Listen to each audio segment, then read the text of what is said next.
petite part de notre patrimoine vendue au cœur de Paris. Dans cette boutique, voici la collection la plus ancienne avec ce modèle perle de 1830. Ou encore celui-ci, Art déco, sorti en 1925. Quant au plus demandé, c'est ce motif, type Louis XV. Vous avez cette feuille d'acanthe et ce coquillage avec une forme totalement asymétrique. C'est un vrai best-seller de la maison, très apprécié de la clientèle étrangère, parce que c'est un petit bout de Versailles qu'on ramène chez soi à table. La maison s'est d'ailleurs adaptée à cette clientèle étrangère. Certains modèles leur sont particulièrement destinés.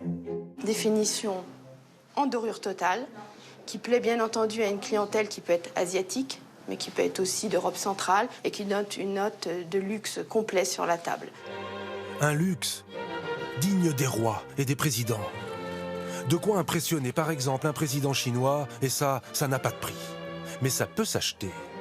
Pour s'offrir ces mêmes couverts qu'on trouve à l'Élysée, comptez plusieurs dizaines d'euros par pièce, voire plusieurs centaines s'il s'agit d'argent massif. Ce couple venu de San Francisco ne va pas hésiter longtemps. Ça, c'est pour la sauce. Oui, Qu'est-ce que t'en penses? elles sont jolies. Bon, on dit 12 comme ça et une comme ça. Super. J'ai été dans de très bons restaurants et ils avaient ces couteaux. C'était des Christophe, ils étaient si beaux. Nous, on s'est mariés dans la précipitation, sans faire de liste de mariage, sans cadeau. C'est maintenant qu'on est mariés qu'on se les offre. Ces couverts sont fabriqués en Normandie, dans la campagne rouennaise. Chez Christophe, on aime dire que chaque pièce passe entre les mains d'une cinquantaine de personnes. Des mains qui polissent, commandent des machines, contrôlent la qualité ou gravent des moules. Ici, celui d'une fourchette de la collection Perle de 1830, grâce au talent de Nadir Chenin, graveur ici depuis 25 ans.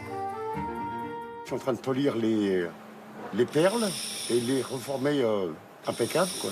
Qu'ils soient bien rondes, bien profondes. Et pour tous, dans l'usine, la même passion. On vient déposer 34 microns d'argent selon les pièces. Du côté gauche, on applique le poinçon France et du côté droit, le poinçon Christophe. On enlève les traces, on fait de la brillance. Faut que ça soit nickel, qu'il n'y ait plus une seule marque, rien. C'est de l'artisanat et j'adore créer des choses. Et on a beau faire le même modèle, mais on n'aura jamais à l'identique. Ça sera toujours un truc différent. Un coin de la manufacture est réservé au maître orfèvre. Bah, ça me paraît pas mal, dis donc, regarde. Non, c'est vraiment génial ce que tu as fait. Ce meilleur ouvrier de France vérifie le travail du dernier artisan embauché dans l'atelier autour de ce plateau Art Nouveau, une pièce unique. Tout comme ces œufs d'argent ciselés à la main. On cultive ici l'art du geste parfait grâce à d'antiques outils. Ils sont transmis de génération en génération. Et en fait, vous voyez, hein, chaque forme est unique. Par exemple, celui-ci, là, il est spécial. On appelle ça un marteau à planer. Parce qu'on a une feuille d'acier. Et en dessous, on a des petits amortisseurs qui sont en fait des feuilles de parchemin. Ça nous permet d'adoucir nos coups de marteau.